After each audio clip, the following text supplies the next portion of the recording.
एक गांव में एक आदमी रहता था, भोला सा था, बिल्कुल कम पढ़ा लिखा था, भोला था। उसका विवाह एक शहर की लड़की से हो गया। और शहर की लड़की से हुआ, पहले के ज़माने में ना शादी के सालों भर तक विदाई नहीं होती थी। विवाह हो गया, विदाई नहीं हुई, तो एक दिन ये मचल गया, अपनी माँ से बोला मैं अपनी दुल्हन से मिलना चाहता हूँ। माँ ने एड्रेस लिख दिया, फलाने जगह चले जाना। पहले चिट्ठी पहुँचाई कि दामाद जी आ रहे हैं ससुराल में फलानी ट्रेन से फलानी तारीख को। अब पत्नी को चिट्ठी मिली, ससुराल में चिट्ठी पहुंची, सब तैयारी है, दामाद जी आएंगे। अब माँ तैयार कर रही है अपने बेटे को, ससुराल जा रहा है, सुन ज़्यादा बोलना मत, ज़्यादा बोलेगा तो लोग समझेंगे बहुत मूर्ख आदमी है, इसलिए कम बोलना। तो उसने माँ से कहा, माँ कोई पूछेगा तो क्या कहूँगा, बोलना बस हाँ ना में उत्तर देते रहना, हाँ ना हाँ ना हाँ। जी माँ। माँ ने पूरी अचार बांध दिया, ट्रेन में खा लेना और सुनो समय से उतर जाना, ससुर जी मिलेंगे, ससुर जी के साथ चले जाना, ज़्यादा बोलना मत, ससुर जी कुछ पूछें हाँ ना कह देना। माँ ने कहा था सिंपल बात करना, ज़्यादा ना बोलना, और पत्नी से ज़्यादा मिलना मत, ससुराल में लोग देखेंगे अच्छा नहीं लगेगा। हाँ, पत्नी तुम्हारी बड़ी समझदार है। ठीक है माँ। बेटा ट्रेन में बैठा, ससुराल पहुंचा, स्टेशन में उतरा, ससुर जी रिसीव करने आए थे। ससुर जी ने बैग लिया, बैग ससुर जी लेकर दामाद जी को लेकर चले। तो दामाद जी से ससुर जी प्रश्न कर रहे हैं, यात्रा अच्छी रही ना? क्यों, कोई तकलीफ थी ट्रेन में, कोई प्रॉब्लम ना? हाँ हाँ। माँ ने यही कहा हाँ और ना में। अब बेचारे को ये भी नहीं पता कि हाँ कहाँ कहना और ना कहाँ कहना है, बस माँ ने कहा तो हाँ और ना, तो जहाँ उसके ना आ जाए सो ना कह दे, जहाँ हाँ आ जाए तो हाँ कह दे।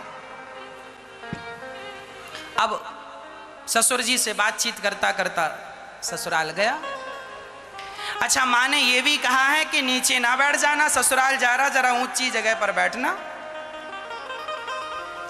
तो ससुराल गया तो उसे तो सब नीचा ही दिखा, बस आलमारी रखी थी वो ऊंची थी।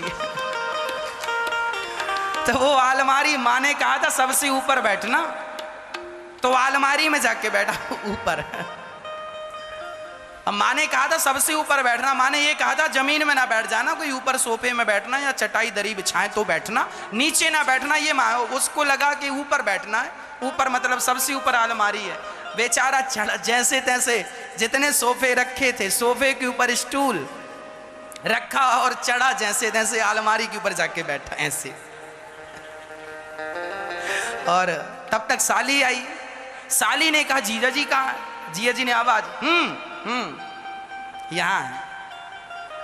अरे जीजा जी वहां ऊपर क्या बड़े मजाक किया हुआ? बोले हाँ हाँ हाँ, नीचे नहीं उतरना ना ना।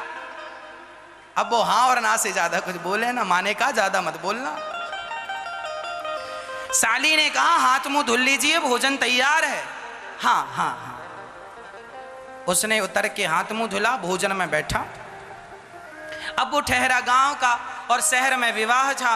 अब गांव की पूड़ियाँ और शहर की पूड़ियाँ दोनों अलग अलग होती हैं। शहर में लोग छोटी छोटी पूड़ी बनाते हैं, गांव में बड़ी बड़ी पूड़ी बनाते हैं, आपने देखा।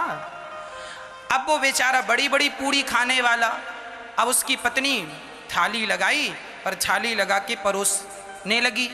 उसके थाली में सब्जी अचार सब कुछ था और पूड़ी उसने 4 रखी। तो उसने एक पूड़ी उठाई, साग लगाई और पूरी की पूरी पूड़ी खाने लगा। एक पूड़ी एक बार में खा रहा है। अब पत्नी ने दरवाजे से निकलकर इशारा किया, अब ससुर जी देखें तो वो कुछ बोले ना, साली देखे सो हंसे। अब पत्नी को लगा मेरे पति गलत कर रहे हैं, सबको हंसी आ रही है, तो इशारे से कहा उसको लगा एक नहीं दो दो कह रही है खाने को। उसने 2 पूड़ी उठाई, साग लगाई और जो खाया मुंह बड़ा ऐसे बड़ा मुंह उसका हो गया। अरे पत्नी ने फिर बोला ना 2 को 4 भागों में डिवाइड करो, 4 बार में खाओ। वो कह रही है, उसको लगा कह रही है पहली बार ससुराल आए हो, शायद यहाँ की रस्म होती हो कि 4 इकट्ठी खाना है। वो उल्टा समझ रहा था, 4 इकट्ठी उठाए, साग लगाए और 4 एक बार में खाए और मुंह उसका समाये ना, पूरे मुंह में पूरी। अब पत्नी ने देखा 4 खा रहा है, ससुर तो देखते ही जा रहा है। और पत्नी ने देखा, हे भगवान कैसा पति मिला, बिल्कुल अनपढ़। तो उसके पति ने कहा, अच्छा कह रही है कि पहले 4 पूड़ी उठाओ और माथे से लगाओ। तो माथे से लगाए, फिर खाए। अब खाए, अब खा पी करके उसके ससुर जी बोले चलो जरा घूम के आते हैं। घूमने चले गए तो वहां एक नदी थी। तो उसने पूछा अपने ससुर जी से, ये क्या है? बोले ये नदी है। तो ससुर जी से पूछा, ये किसने खुदवाई? तो ससुर जी ने कहा, आधी तो तेरे बाप ने खुदवाई थी, आधी हमने खुदवाई। बोले कैसे? बोले हमने आधी ऐसे खुदवाई कि हमने अपनी बेटी तेरे से ब्याही, और आधी तेरे बाप ने तुझ जैसा बेटा पैदा किया, दोनों ने मिलकर खुदवाई है।